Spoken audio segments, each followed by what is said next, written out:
We go in the trenches for this guest, In the Trenches with Dave Lapham, brought to you by First Star Logistics, as always, emanating from our outstanding studios. And we're talking Jonah Williams. He's in the trenches.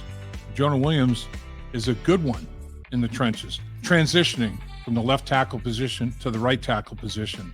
When you look back on everything that Jonah Williams went through last season, through the offseason, he has the dislocated kneecap that caused some ligament damage that had to be handled surgically, and there was rehabilitation of that injury. And during that process of the rehabilitation, Orlando Brown is signed, and Jonah has to go from left tackle to right tackle, and wasn't really thinking that was going to be the case. That was a second challenge thrown on top of the rehabilitation challenge. And then a new baby girl is a third variable in the equation. And Jonah Williams' head was spinning, quite honestly, and he talks about it. He talks about all of that and how the transition has really smoothed itself out, and how he's doing the job at the right tackle position, how it went in the first game, and what he's looking forward to this season for the Cincinnati Bengals. Jonah Williams getting it done at right tackle.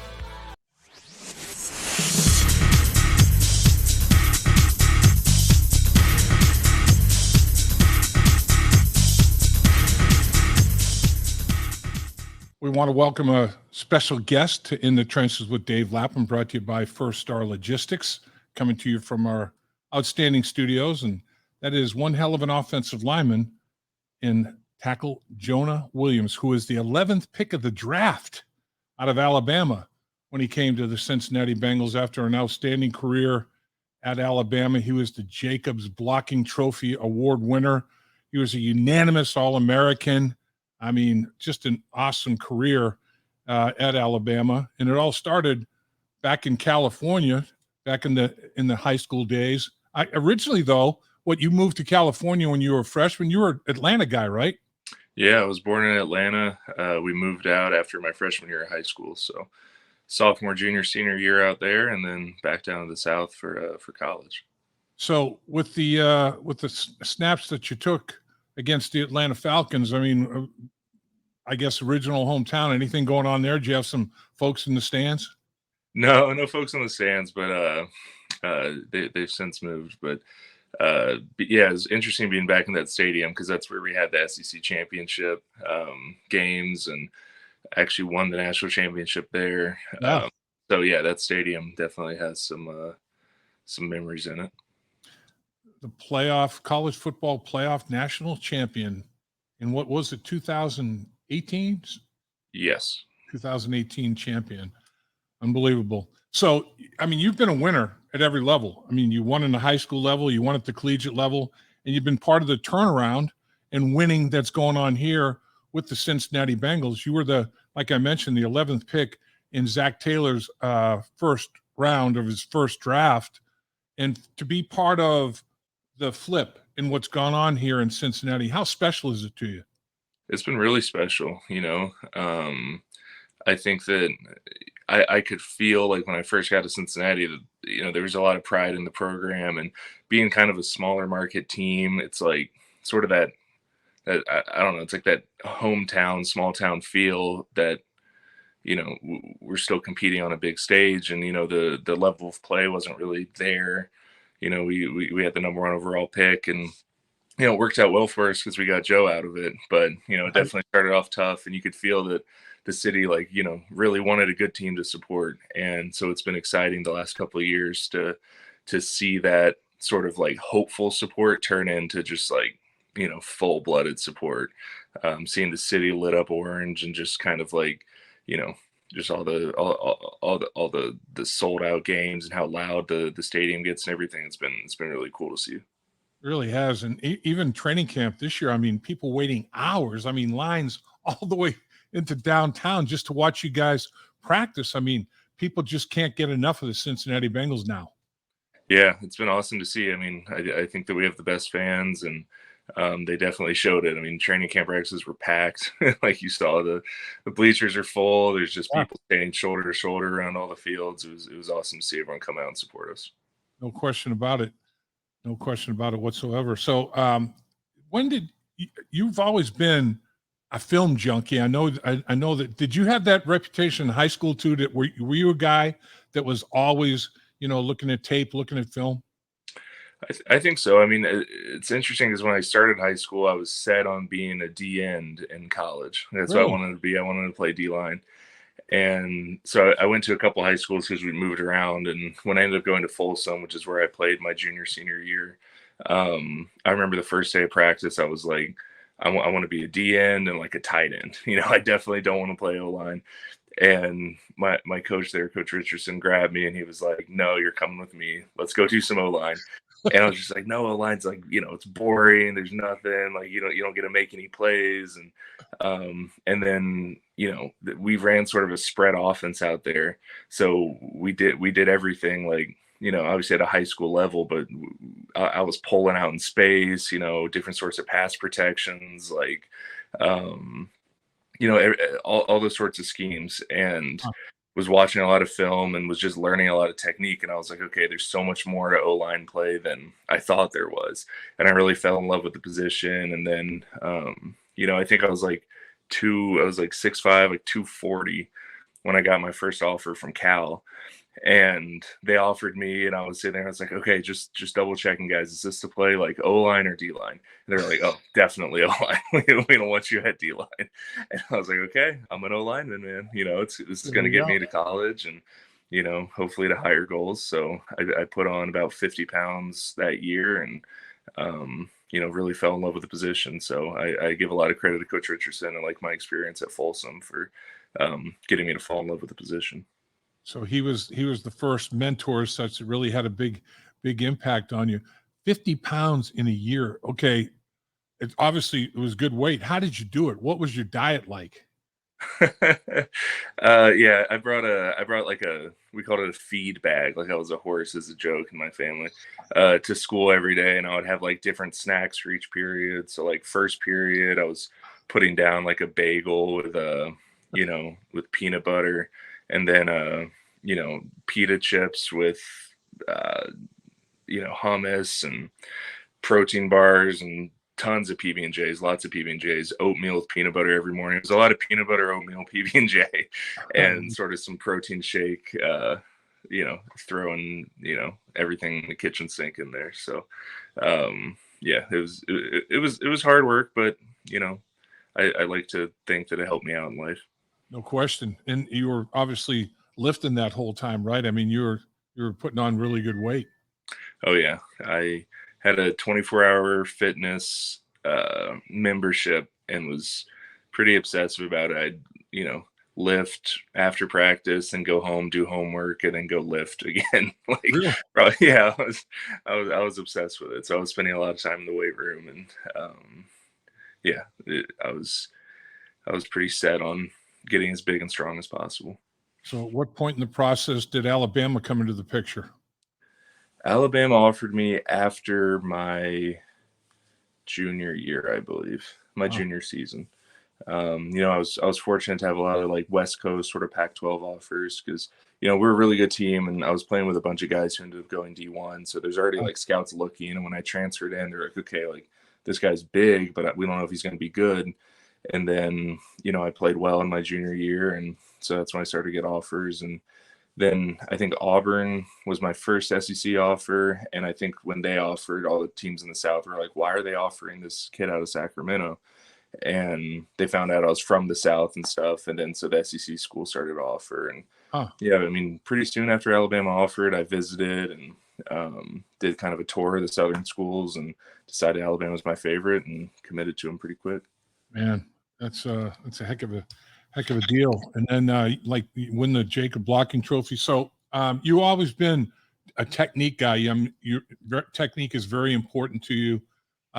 Proper footwork, proper hand placement, everything that goes along with it.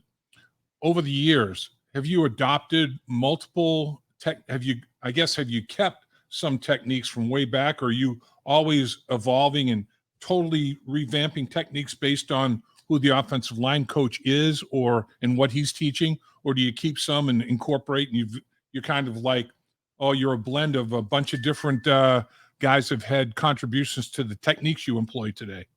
I think definitely a blend. I sort of approach every day as just like another chance to not start over, but just like it's a clean slate. Like whatever I do today is going to be different than what it was yesterday, and hopefully better. That's kind of like how I try to go into things. So it does depend on like the scheme we're running, but I think I have like sort of my core things that like my core competencies, I guess you could say, that Uh-huh. I know I need to lean on, especially in the NFL where it's like you have to max out every possible positive trait that you have and minimize all the negative ones.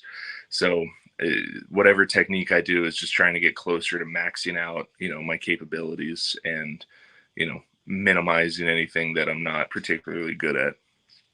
Do you adjust techniques based on your opponent when you study, tape of a specific opponent, and then you have a guy that has much different skill set the following week? Do you change much of your technique, or do you just feel like I've got techniques that if I employ properly can handle just about anything?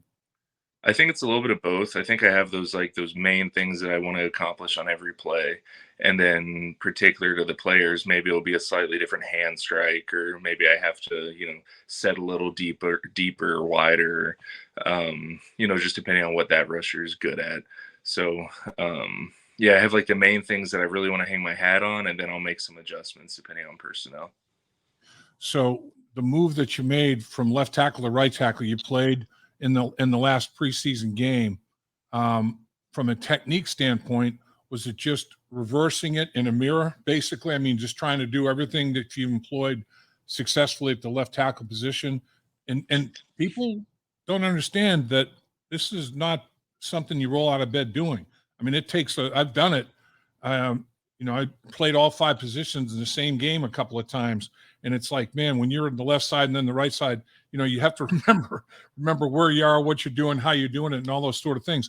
It starts just like anything, time on task, muscle memory, all that sort of thing. But watching you seemed very, very fluid. So was it easy for you to kind of flip it and almost you're almost ambidextrous with your techniques and things you employ now? Well, I think one thing that I thought was I wanted to make this, like, I wanted to create as many positives as I could out of this position switch. And one of them was like I have a rare opportunity to kind of start over with my technique. Like it's just it feels like you said, it feels so different on the right or left that I felt like I don't really have any bad habits on the right side. And then on the left side, play the same position for 6, 7 years, and like it just starts to become so ingrained that to change something is such a colossal effort. But when I'm relearning everything from scratch, I was like, okay, let me just start let me just try to create like perfect technique, no bad habits, and build from there. And obviously it's not necessarily possible, but it's like that pursuit of it that I'm trying to do every day. And so I wanted to like just be a different player, I guess, on the right side than I was the left, because I have the opportunity to be. And I still have those sort of things that I need to hang my hat on, I need to be good at, just based on my athleticism, my build, and all those things. But I think it was kind of, I couldn't really process it like mirroring it. I just had to learn from scratch, start from the beginning, and not create any bad habits, start in a positive way. I'll tell you, you looked really fluid out there. It was impressive watching you. Thank you. Did you feel very comfortable? I felt comfortable. Yeah. I think that I'm starting to get to that point where I'm not thinking about, oh man, it's weird over here. Like, my post foot's my kick foot, and my kick foot's my post foot, and Right. I'm out there and I'm just like, all Right. right, I have to block this guy. What's the play? What's my assignment? How am I going to get it done? And that's a good point to be at, because I think the very beginning of camp, I had to still kind of be like, all right, listen to the play, flip it in my head, like make sure I don't put my left hand down, like stuff like Right. that. And, Right. but then now I think I'm past all that, and it's just trying to, you know, do the little tweaks to get better. I mean, you had a double situation that you were dealing with. You were dealing with the knee injury, rehabbing that, and then switching from one side of the offensive line to the other, and you seem to be able to get both things accomplished at the same time. I mean, while you're rehabbing, it looked like you were really working on your fundamentals and techniques, because to be able to be as fluid as you look, I mean, you've taken some reps, haven't you? You worked hard at it during that. You were not only rehabbing your knee, you were introducing yourself to the new movements and techniques necessary to flip sides, right? Yeah, absolutely. Like you said, it was kind of a tough challenge to be rehabbing what was, a pretty serious surgery. Yeah. And then it was on my left knee, so that becomes my more dominant leg on the right side, because that's the leg that you're driving off of. And um, so I had a really great physical therapist out in California where I was training, and so I felt like I was really like I was ahead of the curve the whole time. Like I was further than I was expected to be, and got cleared early and all that stuff. So the one thing that was kind of hard was I physically couldn't, like, in a normal year, if I wasn't coming off of surgery, as soon as I found out they were moving me to right tackle, I would have gone and done 30 minutes, 45 minutes, an hour of sets every single day on the right tackle side, and just gotten used to it. But there was a period there where I wasn't even able to jog, so much less go out and start taking full speed sets. So it's kind of trusting that process and just rehabbing and doing, even for a while, I would just get in my stance and sit there, because I couldn't, my knee wouldn't allow me to do anything else, just to feel it, and so there's definitely a process with that, and it worked out well. Like, I think those between mini camp and camp, I was pretty much 100%, doing sets, doing, my movements every day. And I think that allowed me to hit camp, comfortable, and I didn't have to learn the position starting in August, which would have been tough. When you think back to it, and it's understandable. It's like, okay, you're rehabbing from, like you said, a significant knee surgery, and then you're told, okay, we got Orlando Brown, we'd like you to move to right tackle from left tackle. And it's like, man, what else? I mean, what else am I going to have to deal with here? It's like becoming dad. that was the most important thing out of all that, and that happened about the same time. So yeah, you talked it was a about pretty stressful March. Oh, talk about some life-changing situations. And so I can imagine your initial reaction is like, what the hell? I mean, I feel like I'm taking punch after punch. Where's the neutral corner here where I can just recover a little bit? Was that part of it that you had to work through? When initially, there was some resistance and, the trade talk or whatever. And I mean, did you have to just process through all that stuff and get to where you are now? Yeah. I think it was a bit of a process. And, like I said, when I came back from mini camp and, sort of responded to all those questions, it was never like anything, it was just how I felt the situation was handled and what I thought was best for my career at the time. But it was nothing against any coaches, players, anyone. Like, I have such positive things that I feel about this organization. So it was a tough time for me, because I felt like I was like, man, like, I wanted to play my whole career here. And now, in such a quick turn of events, it's sort of becoming to not appear that way. And so it was just like, that was tough. But I think, it was also becoming a dad around that time added to the stresses, but it also gave me some perspective and, made me realize that this is my job. This is what I do for a living. I'm going to show up and work really hard at it. But, life is a little bit bigger than that. And so I think that I had some perspective on that, and that helped me out a lot. And it's just, it's easy for me to kind of fall back into just routine. Like it's comfortable for me just to approach everything really bite-sized. What am I going to do today? And if they're asking me to play right tackle and I go out and I suck in April and May when I first started doing it like I did, then I'm like, all right, well, tomorrow's going to be a little bit better. And I'm just going to I'm going to work out. I'm going to rehab. I'm going to do a couple of sets, and they're going to be a little better than yesterday.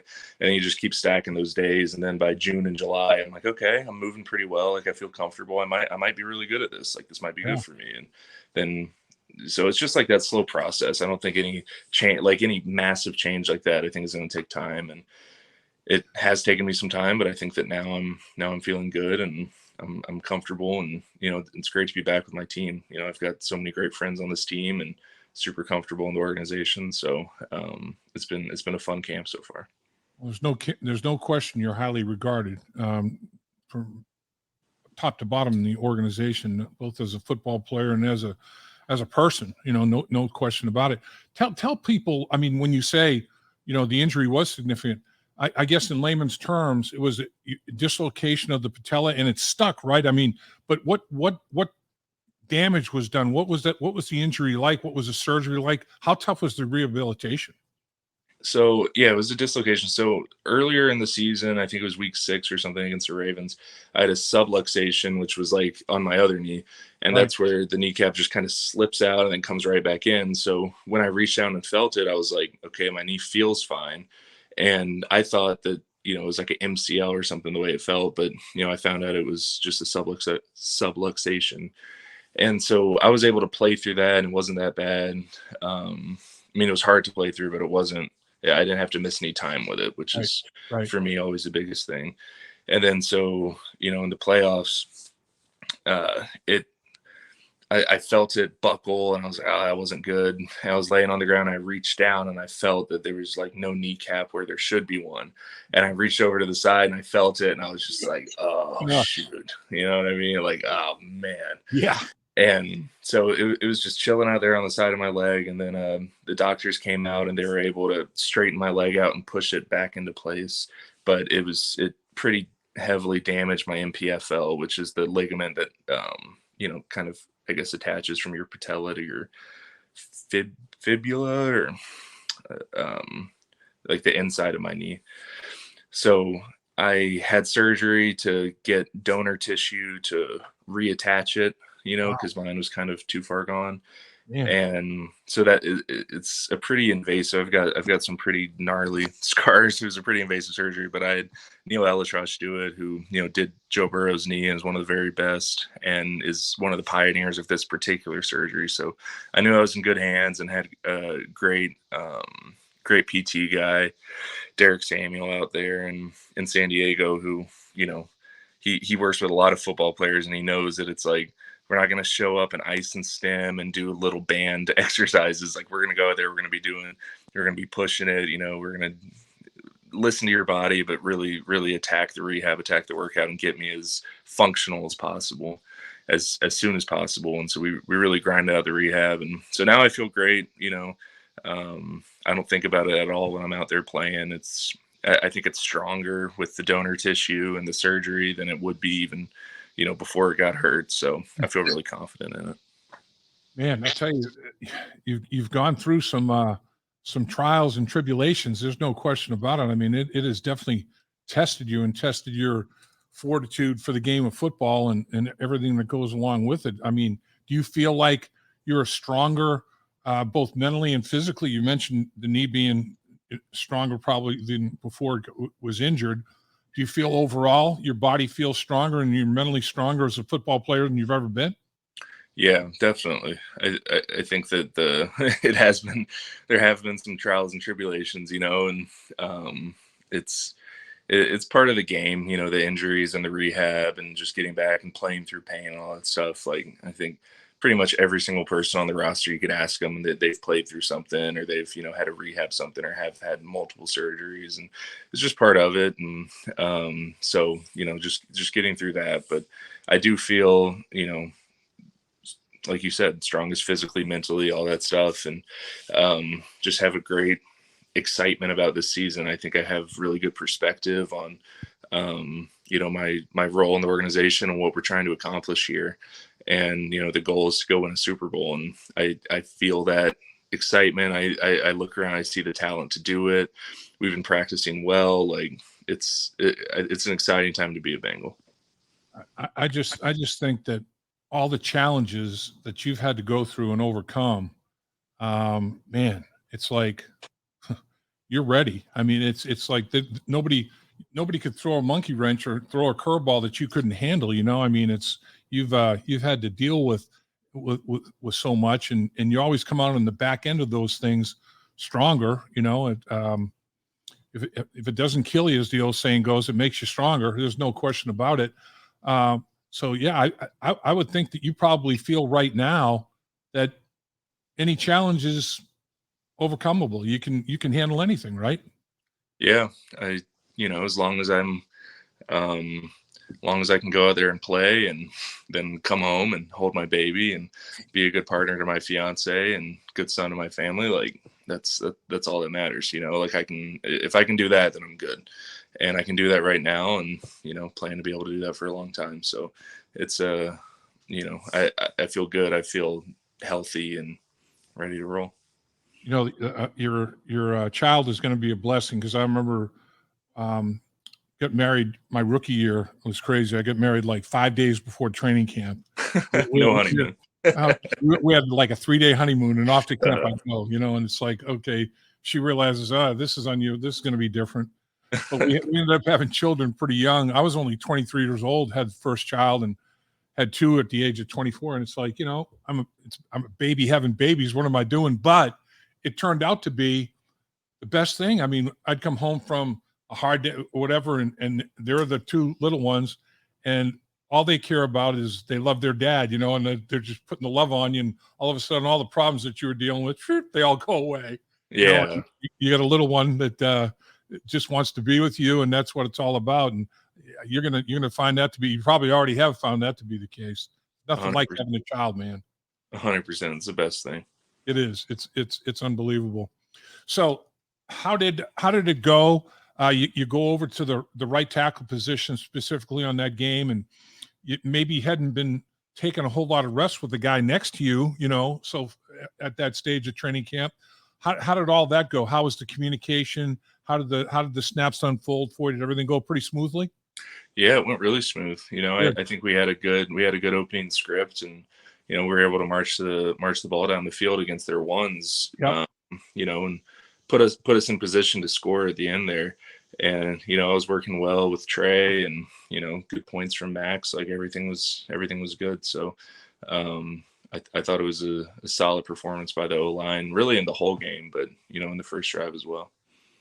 No question about it. So what about the offensive line? How do you feel about this year's group? And give me your take on offensive line coach Frank Pollock and the run game coordinator, offensive line coach, run game coordinator Frank Pollock. Yeah, he's awesome, and we have such great talent and such great chemistry in that room. Like, I think we only brought in, obviously Orlando is a free agent, but then we only drafted one guy, Jackson Kirkland, who's been an awesome rookie.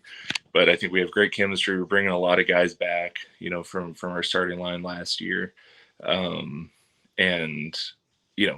Frank's great. I think our run game and our pass game is going to marry up really well this year. I think we had some issues with that last year, especially early on, and kind of hammered that out as the season went on. And I think you saw our offense get a lot better, later in the year. So we're starting off that way. I think we've learned from last season, and when all that works, it takes some pressure off the O-line. It's tough on the O-line when you end up in these really disadvantageous situations, and doesn't really allow us to help to help the team. Like, we're out there just battling, and I think that this year it's felt really good in camp. Everyone working together, and we go against a great defense every day too, and we've had some success against them. So I feel good about where we're at as an O-line, as an offense. Yeah, I remember last year, the change you're talking about, instead of like inside outside zone, it was, more of a gap scheme where, pin and pull and do some different things in the running game. There were some changes there, but marrying everything up, and, not under center being a tell and in shotgun being another tell, kind of meshing all that a little bit better, a little bit differently. It's night and day. People don't understand how little things like that can make huge differences. No question. Yeah, absolutely. It's a huge change, and we're just playing to everyone's strengths, and we're fortunate to have a lot of strengths across the board, a lot of talent on offense, and we just really, put everyone in a position to shine and go make plays, and we'll win a lot of games. Well, hopefully number 9 is he'll be able to get under center for that game up in Cleveland, that regular season opener. And looks like he's tracking well and doing a little bit more and more, but you don't want to do anything crazy, that's for sure. You don't want to have a setback. There's no doubt about that. Everybody that's been injured and gone through rehab, that's the one thing that you don't want to have happen is a setback. Yeah, exactly. And it's a long season, and number 9 at the helm, we're going to win a lot. So, I'm glad that it's, not as major of an injury as some people were saying at the beginning, and, and confident in him and his rehab. And when he's back, we'll be ready for him. And, I don't know exactly when that is, but it'll be good for our offense, obviously. And we'll, like I said, win a lot of games. I've seen the relationship that you guys have with your quarterback. I mean, when you're on the road and spending time, together in whether it be the cafeteria meeting rooms, whether it's like there's the offensive line and there's number 9 as part of it. I mean, you guys are inseparable. And to me, that speaks volumes. That says everything I need to know without saying anything. Just looking at that picture, I'm like, this is all good. Yeah. He's an awesome locker room guy. I think that obviously people who are in the locker room don't get to experience that. But he really exudes confidence, and it rubs off onto everyone. And he's a fun guy to have around. Well, Jonah, appreciate you taking time to visit with us like you did today. And I'm glad that everything is going well. I'm glad the rehab went well for you. I know you're diligent. Anything that you do, that you put your mind to do, you do as hard and as well as you possibly can. The rehab was successful, and the transition's looking smooth and successful. And the football gods owe you. They owe you a year of health, at least a year of health. So hopefully you have the best year you've had in the National Football League, and Bengals go to the Super Bowl and win it, and you go to the Pro Bowl, man. That sounds great. That's the plan. I guess I'll miss the Pro Bowl and the Super Bowl, but that's true. The best case scenario. Yeah, you take the Super Bowl. That's always a good one to take. No question. Oh, yeah. Well, thank you for having me, Dave. Appreciate your time, Jonah. You're the man. Dave Lapham here, and every day I am grateful for my experience to have played professional football. As a player, I realized self-motivation, leadership, and appreciating your teammates are key. At First Star Logistics, you can use those same attributes to create the life you want for you and your family. Build your future by working hard like I did. You'll see results both on and off the field. Call First Star Logistics today and be part of our winning team. Opportunity knocking.